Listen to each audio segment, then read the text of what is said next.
businesses are involved in this, it's because of this slave labor that we see happening in relation to this. Could you tell us a bit about this? Sure, of course. First of all, thank you everyone for coming. It's a pleasure to be here today. So back to the question about Uyghur forced labor. The issue of Uyghur forced labor, it came into the public domain for the first time in March 2020 when the Australian Strategy Policy Institute published its report called Uyghur for Sale. And this report documented 83 global companies to be allegedly directly or indirectly benefiting from the use of Uyghur workers. And they have also estimated that more than 80,000 Uyghurs were transferred from their hometown to factories across China for work under the so-called labor transfer program, which is meant to be used for so-called poverty alleviation.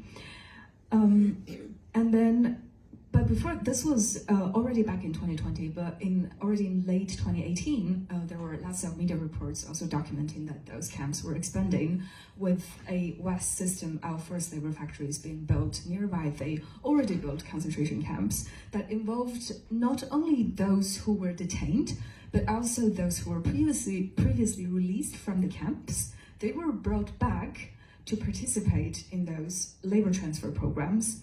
And parallel with those developments, regional government implemented programs that required that at least one person per household had to volunteer to those labor transfer programs. And according to the Chinese Communist Party's own official record, it is said that the government has employed 2.6 million minority citizens in surplus labor initiatives, and in 2019, the participation rate of those labor transfer programs increased with 46%. So the scope of this persecution is enormous, and it's a massive and widespread abuse. And it is also documented that it involves a wide range of industries and sectors, including textile, electricity, yarn, tomato products, hair products, polysilicon, and recently also seafood, which was reported on the New Yorker just a week ago.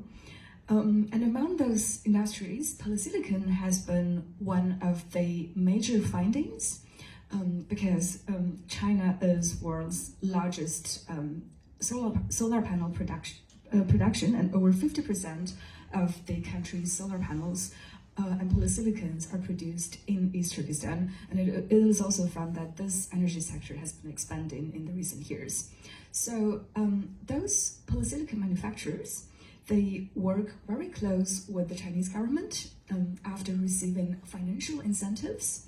And lots of academic reports and media has also documented that those factories and manufacturers, they often engage or are a part of the state-run politically indoctrination programs, which is designed for de-extremification, thought transformation. And once the staffs are employed, they have to undergo an extensive political indoctrination trainings, which includes sessions such as oath swearing and mandatory report writing, which is designed to establish correct communist values. And it is also found that those factories, they often engage in coercive labor recruitment. They limit workers' freedom of movement and communication, subject workers to constant surveillance, religious retribution, physical violence, and limitation and restrictions from their community life and social life. And some of the factories, it is reported by some state propaganda that the workers, they actually live in dormitories, which are set up by those companies. And while the parents goes to work, the children are sent to preschools, which are set up by the companies. So this kind of close cooperation, it brings great benefit to the factories, because according to Dr. Adrian Zen's, one of his findings is found that reported that one of those polysilicon manufacturers, in 2018 alone, it has received $500 million RMB, which is equivalent to $70 million US dollar in government subsidies for employing and training minority citizens. But I think what's most important to highlight here is that those people who falls under the category of surplus labor, they actually have a well-established career before the detention, because per our statistics, the majority of the detainees, they have studied in higher education or professional training, and those who are mostly targeted in this persecution are professors, scholars, writers, journalists, businessmen, religious leaders, those who are the allies of the society. So it speaks, those findings, it speaks volume about the falsehood of the regime's interim campaign.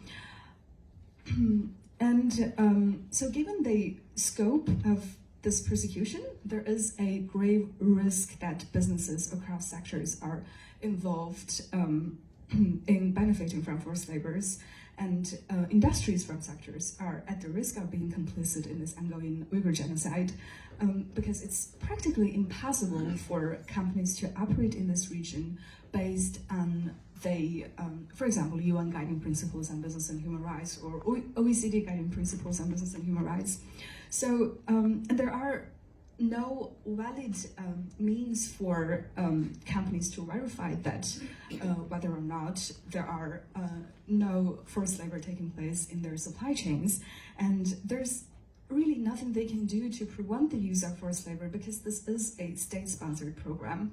And also, given the scope of the of this mass surveillance, methodologies like worker interviews or audits, third-party audits, it's just hard to take place because it cannot really generate reliable information, because none of those workers, they can freely speak about their conditions and their human rights abuses to anyone without putting themselves or their family members at the risk of brutal retaliation.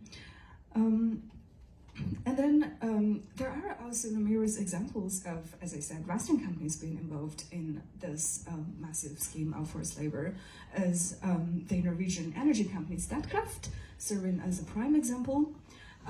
This was reported on domestic Norwegian media just a couple months ago on Dagens Næringsliv, where Statkraft, it was found that its internal assessment report found that there is a serious risk that there's forced labor involved in their supply chain, and the consequences for those who are subject to these conditions are severe. And then when this case was brought up to the media and brought up to the parliament in Oslo, the company and our Ministry of Trade had an excuse to say that, well, China has the dominance in the market, it's a monopoly, and China produces 75% of the world's solar panels, so it's, really that there's no alternative solutions, there's nothing we can do. I mean, first of all, I doubt if that's true, and secondly, this is the consequences when you allow yourself to become so economically dependent on authoritarian regimes. And the Norwegian government actually has a role to play in causing the scenario, because despite the fact that they were well aware of the atrocity crimes and the genocide committed by the Chinese regime, our government here has been calling for free trade negotiations and free trade agreement with China, which sends mixed signals to those companies. And this apparent willingness to prioritize economic interests over for human rights concerns, it makes companies like Statkraft to remain their ties with China in the face of the evidence of forced labor involvement.